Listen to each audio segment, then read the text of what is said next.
Ave, legionarios. ¿Pero los antiguos romanos tenían bancos? Veremos en este documental que incluso en la época de los romanos existían soluciones para quienes necesitaban, evidentemente, transferencias de dinero, pero veremos una situación sumamente compleja, con operaciones complicadas que, de hecho, son extremadamente similares a lo que hoy en día podemos definir como bancos.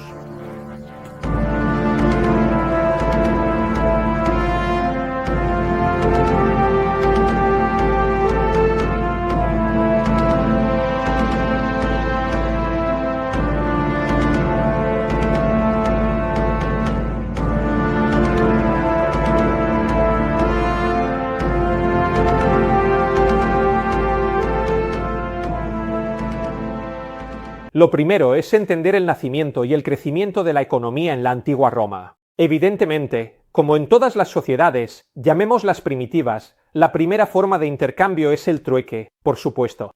El trueque, en la época de la fundación y los primeros años de Roma, domina la economía y lo que ocurre la mayoría de las veces es el trueque de ganado. De hecho, el término pecunia, que significa dinero y que quizá incluso hoy en día utilizamos, aunque es una palabra un poco en desuso, pero todavía hay quien usa pecunia para referirse al dinero. Pecunia proviene del latín pecus, que significa ganado. Así que la forma más primitiva y rudimentaria de intercambio es el trueque de ganado. También se podían intercambiar objetos útiles o incluso terrenos, pero el ganado es lo primero que se trueca. Sin embargo, está claro que, a medida que Roma se expande, por tanto, los intercambios se vuelven cada vez más complejos, es necesario introducir una primera forma de moneda. Y aquí las fuentes antiguas, sobre todo Plinio el Viejo, nos dicen que en tiempos del rey Servio Tulio, es decir, todavía en época monárquica, en las primeras décadas de la historia romana, nació el llamado Aes Rude.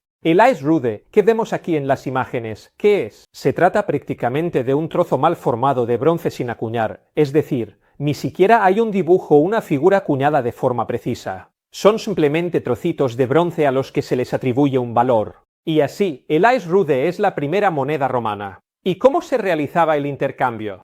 Ocurría de la siguiente manera. Cuando se quería comprar algo, se llevaban algunos de estos trozos de bronce, se recurría a un pesador que se llamaba libripens, y este pesador oficial, encargado oficialmente de realizar la pesada, cogía cuidadosamente algunos de estos pequeños trocitos de bronce, los ponía en un plato de la balanza y así alcanzaba un peso determinado. Y así, cuando se alcanzaba el peso acordado, estaba claro que la venta se había perfeccionado, por tanto, la persona podía recibir el ganado, el terreno o cualquier otro objeto que se hubiera acordado. Así que otro método de pago de la primera época romana era este, se dice per aes et libram, es decir, con estas monedas rudimentarias y la balanza. Está claro, sin embargo, que incluso en esta situación, estos pagos realizados con esas monedas toscas y la balanza siguen siendo un método muy primitivo. Estamos muy lejos de hablar de bancos, y en este sentido, hay que reconocer que Roma, a medida que se expande y comercia con los pueblos itálicos, empieza a desarrollar algo mucho más sofisticado en cuanto a intercambios y pagos. Se puede suponer que ya cuando Roma sale del Lacio empiezan a existir figuras especializadas,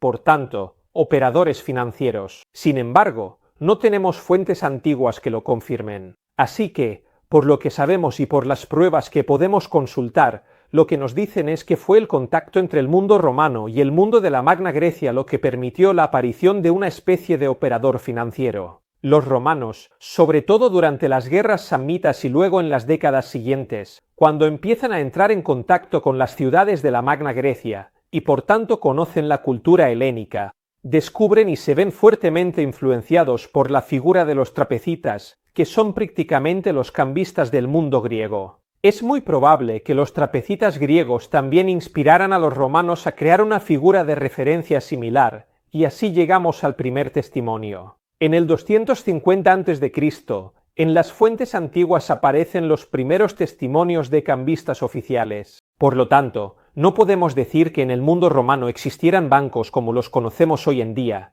pero sí podemos afirmar con certeza que había operadores financieros que realizaban operaciones muy similares.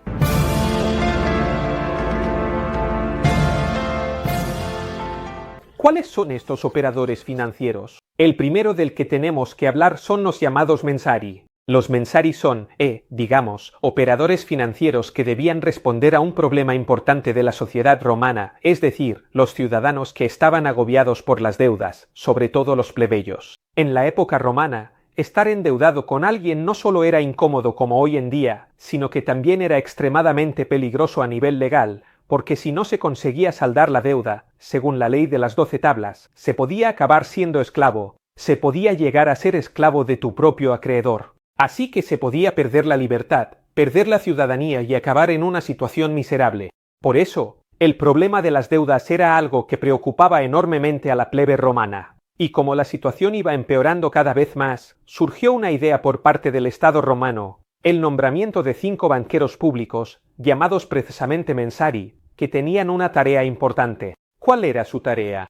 El ciudadano endeudado se presentaba ante ellos y solicitaba un préstamo para pagar sus deudas, y tenía que ofrecer garantías reales. Por garantías reales nos referimos a terrenos, ganado, una casa, es decir, garantías, objetos y cosas concretas. Y entonces, estos 5 mensari eran los únicos autorizados por el Estado romano a retirar dinero de los fondos públicos para financiar al deudor y permitirle pagar la deuda, evitando así que acabara siendo esclavo del acreedor. Estamos hablando de operadores financieros públicos autorizados por la res publica romana para el pago, para la financiación de los deudores. De este modo, cuando el ciudadano se había salvado claramente del peligro principal, después tenía la obligación de devolver ese dinero. Y entonces se acordaban prácticamente unas cuotas mediante las cuales el ciudadano debía devolver el dinero que le había sido prestado. Y en la devolución, que se realizaba precisamente en cuotas acordadas, también se aplicaba un tipo de interés. Se podía aplicar un interés anual que llegaba hasta el 8,33%. De este modo, está claro que había que devolver el dinero también con un buen interés, pero así el ciudadano endeudado evitaba convertirse en un esclavo. Por lo tanto, podemos decir que eran la primera figura que debéis imaginar, la de los mensari, surgió sobre todo en el periodo alto republicano, en un momento y en una situación de crisis económica y financiera de la plebe, y fue una medida sumamente útil. Las fuentes antiguas, Plinio el Viejo, Tito Livio, nos explican claramente la introducción de los mensari y todos los préstamos que concedieron permitieron resolver un montón de problemas para la plebe y desactivar tensiones sociales que eran realmente peligrosas.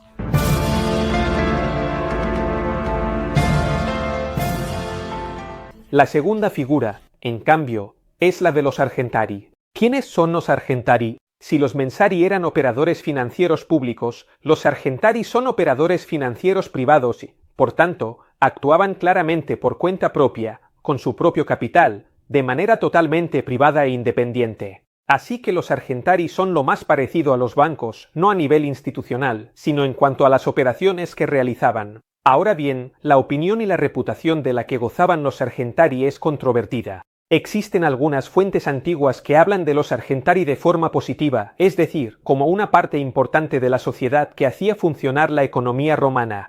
Hay otras fuentes, en cambio, que los describen con un matiz claramente negativo, diciendo que son personas de poca importancia, aquellos que organizan asuntos turbios al borde de la delincuencia. Por lo tanto, las fuentes en realidad se contradicen un poco.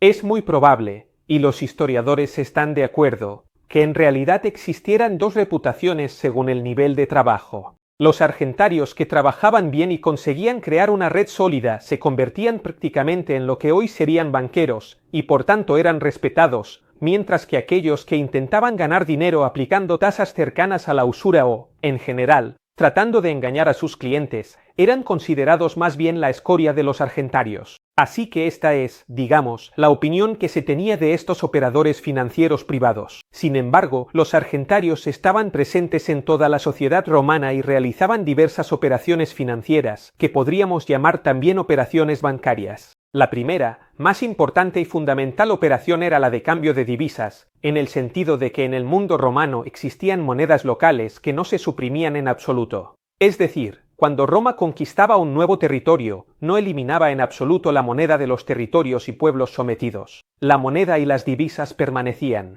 Evidentemente, luego era necesario cambiarlas por la moneda romana. Así que una de las primeras cosas que hacían los argentarios era el cambio de divisas. Tenían una densa red de contactos y intercambiaban regularmente información con los argentarios de todas las partes del imperio para estar al tanto de los tipos de cambio y, evidentemente, cambiaban la moneda provincial por la moneda romana, obteniendo una pequeña comisión que en latín se denomina collibus. Y de este modo, con esa pequeña comisión por el cambio de divisa, los argentarios ganaban dinero.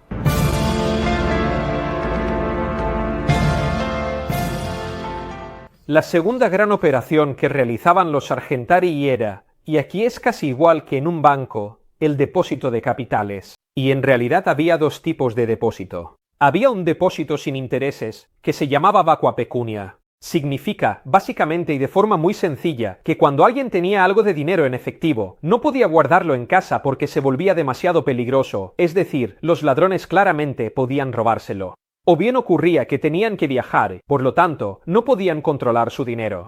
Entonces, por cuestiones prácticas relacionadas con la seguridad, acudían a un argentarius y le entregaban incluso todo su patrimonio sin mayores problemas. Y el argentarius se comprometía a guardar ese patrimonio, ese depósito, y a conservarlo de forma segura. La cuestión es que se confiaba incluso todo el patrimonio porque el argentarius respondía personalmente de cualquier posible pérdida de dinero. Así que, si el dinero se perdía, el argentarius tenía que pagar de su propio bolsillo. Por lo tanto, existía una responsabilidad civil directa del argentarius. En este caso, el argentarius ganaba a través de un pequeño canon, un pequeño alquiler que estaba obligado a cobrar por custodiar el depósito. Y esta es la forma más elemental de depósito. Luego existe un tipo de depósito un poco más complejo, con intereses, que se llamaba ad creditum. ¿Qué significa esto? Que quien tenía dinero hacía una pequeña inversión, es decir, lo guardaba y se lo entregaba al argentarius, y esto era un depósito vinculado durante un periodo de tiempo determinado. Entonces, el argentarius, gracias a este capital, realizaba operaciones financieras por cuenta propia, procuraba obtener beneficios con estas operaciones y luego debía pagar intereses a quien había depositado y vinculado una suma de dinero con él. Y por lo tanto, exactamente lo que hacen los bancos hoy en día, es decir, el funcionamiento básico de los bancos actuales.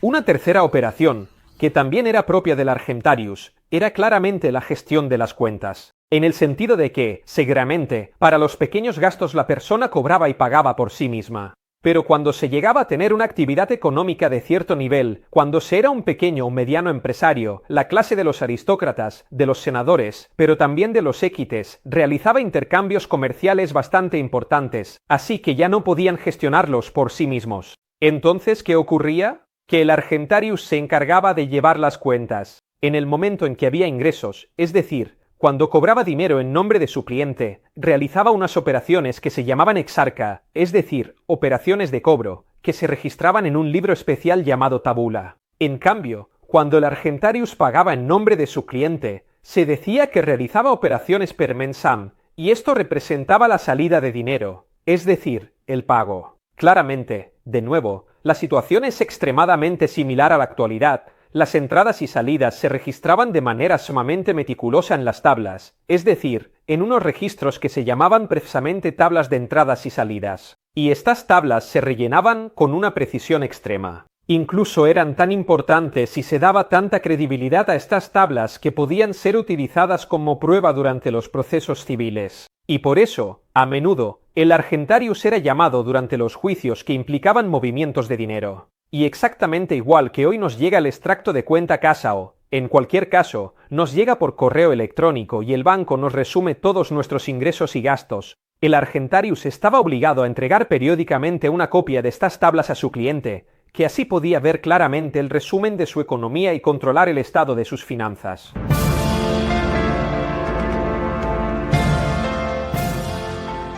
Otra operación muy importante del argentarius era la transferencia de dinero, sobre todo desde la zona de Italia hacia las provincias. ¿Qué significa esto? ¿En qué consiste exactamente? Imaginemos que hay un ciudadano romano que tiene que pagar a otro habitante del imperio en las provincias. Decide coger el dinero en efectivo que debe entregar y ese dinero se deposita en el argentarius. Así que él paga a su propio argentarius. Entonces, el argentarius que recibía el dinero de este deudor creaba un pequeño documento llamado chirografum, que contenía cierta información, el nombre del acreedor completo, el nombre del argentarius que había garantizado esta operación, el importe, el nombre del argentarius local, es decir, el del acreedor que debía recibir el pago, y la firma final, que era una especie de sigla con valor legal. Así que, en la práctica, se emitía una especie de documento, una especie de título de crédito, que certificaba que el pago se había realizado.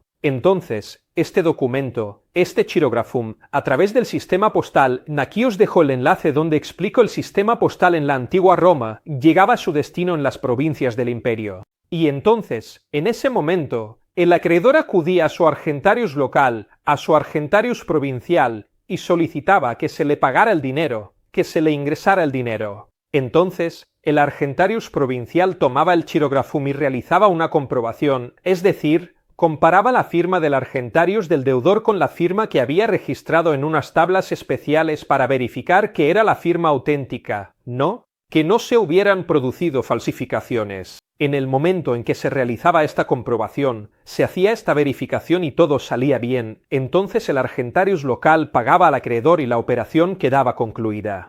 Así que, como podéis ver, los argentarii, que estaban en contacto constante entre ellos incluso a miles de kilómetros de distancia, tenían un sistema extremadamente eficiente de movimiento de dinero a lo largo de todo el imperio.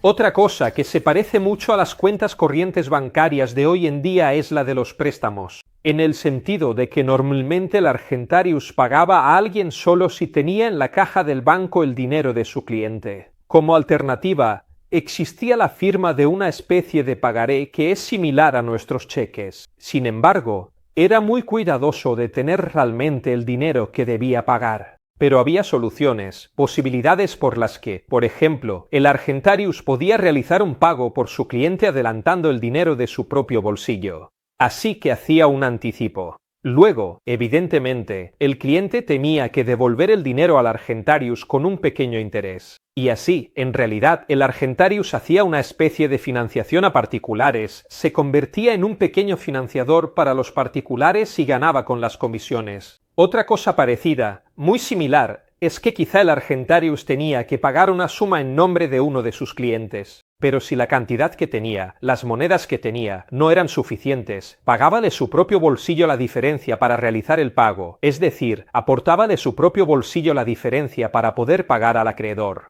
Y entonces, evidentemente, quien había acudido al argentarius tenía que devolverle el dinero. Esto es similar, digamos, al descubierto, a la línea de crédito que te ofrecen las cuentas corrientes de hoy en día, que te permiten quedarte ligeramente en negativo, obviamente generando intereses, y luego tú poco a poco vas devolviendo el dinero. Así que los argentarii eran también auténticos operadores financieros que concedían préstamos personales, préstamos a particulares, y de este modo la economía romana funcionaba en este aspecto de una manera muy parecida a nuestras entidades financieras modernas. Los argentarii estaban extremadamente organizados. Existían auténticas corporaciones de argentarii donde había reglas, había normas, y por tanto los argentarii debían formar parte de estas corporaciones, debían estar autorizados. También porque la actividad del argentarius en sí misma era una actividad privada que realizaba con su propio capital de manera independiente,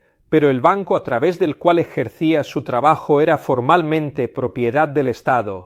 Así que tenía que haber una autorización, una especie de permiso por parte del Estado para ejercer el trabajo de argentarius. Los argentarii fueron una de las corporaciones más importantes del período romano de la sociedad romana y existen varios testimonios arqueológicos de su poder y de su influencia. La primera, por ejemplo, es la que vemos en el Foro de Roma, y en particular en las llamadas tabernae, que eran una especie de pequeñas oficinas donde estaban los argentarii con sus bancos realizando operaciones financieras. Muy a menudo, de hecho prácticamente siempre, las oficinas, las tabernae de los argentarii, estaban situadas directamente bajo el arco de Jano o bien del dios Castor. ¿Por qué precisamente estos dos dioses? Porque el dios Jano era el dios de los pasajes, también de los pasajes comerciales, es decir, de los tránsitos en sentido figurado, y en cambio Castor era el dios protector de los comerciantes. Por eso, Jano y Castor eran los dioses de referencia para el mundo de los argentarii.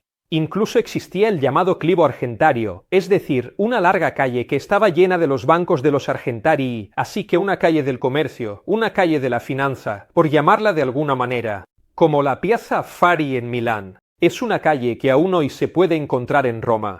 Partía de lo que hoy es la cárcel Mamertina, recorría apenas un trayecto inmediatamente fuera del foro y terminaba donde hoy se encuentra el Museo del Risorgimento, directamente en la Piazza Venecia. Pues bien, en este recorrido, esto era el clivo argentario, así que en tiempos de los romanos estaba lleno de estos operadores financieros y, de hecho, bajo el periodo de Trajano se inauguró incluso una basílica, la llamada Basílica Argentaria, es decir, en una zona que estaba entre el antiguo templo de Venus y el clivo argentario del que os he hablado antes. Se construyó en la época del emperador Trajano esta Basílica Argentaria que vemos, que era prácticamente un pórtico de 2 plantas y estaba repleta de argentarii que hacían sus negocios. Así que, como veis, podemos decir que los argentarii son los precursores de los bancos o, por así decirlo, los banqueros del mundo romano. Evidentemente, todavía estamos lejos de los institutos de crédito que, por cierto, también fueron inventados por los italianos, pero más tarde, es decir, por los genoveses durante la época medieval. Sin embargo, los romanos también tenían estos operadores financieros que utilizaban técnicas muy complejas y sofisticadas.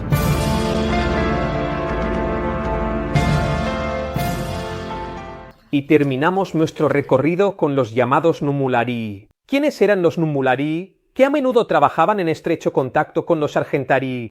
Eran prácticamente numismáticos, expertos en numismática. Su valor en la sociedad, en realidad, era elevado. Tenían la tarea de comprobar la autenticidad de las monedas y, por tanto, también de establecer su valor. La principal cosa contra la que los numularii debían luchar era, evidentemente, la falsificación de las monedas, que se llamaba suberación. ¿Qué significa esto? La suberación es un procedimiento de falsificación de la moneda por el cual la moneda se recubre, y solo se recubre, con un metal noble, por ejemplo oro o plata, pero en realidad la parte interior y la mayor parte del material de la moneda es un metal común. Recordad que estamos en una época en la que el valor nominal de la moneda corresponde a la cantidad de metal precioso que contiene la propia moneda. Ya no es como hoy, donde tenemos billetes o monedas, pero su valor es, en realidad, un valor teórico. Es un valor virtual que proviene del hecho de que confiamos en que el dinero tendrá valor durante un intercambio comercial.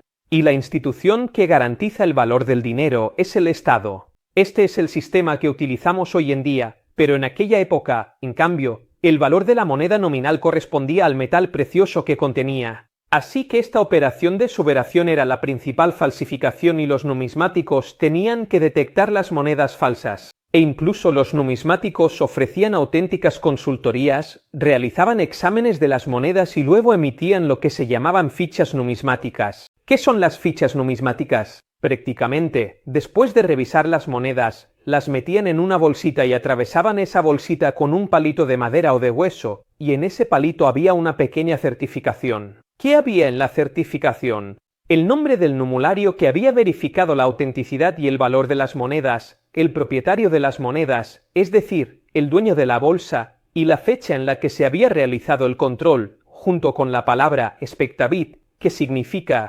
comprobado, es decir, que ha sido verificado. Así, de este modo, las bolsas de monedas eran verificadas por los numularios y, por tanto, los argentarii podían estar seguros de que podían hacer su trabajo con monedas auténticas. Bueno, esperamos haberos explicado adecuadamente, ¿no? Que hayamos respondido a la pregunta y os hayamos explicado cómo trabajaban todos estos operadores financieros, especialmente los argentarii. Agradecemos de nuevo a nuestro patrocinador Fiscocen y os recuerdo que en la descripción del vídeo encontraréis el enlace para aprovechar su oferta, y como siempre, os invitamos a suscribiros al canal de Escrita Manent, porque si no os suscribís inmediatamente a nuestro canal y no activáis, además, la campanita para recibir las notificaciones de los nuevos documentales, no os vamos a hacer nada, no es que os vaya a pasar nada grave, simplemente hacemos de banqueros, hacemos de cambistas. Así que cogemos vuestro dinero, vosotros nos dais vuestro dinero, venís aquí a nuestra sede en Roma y nos dais el dinero, nos dais todo lo que tenéis, y nosotros los guardamos, los conservaremos igual,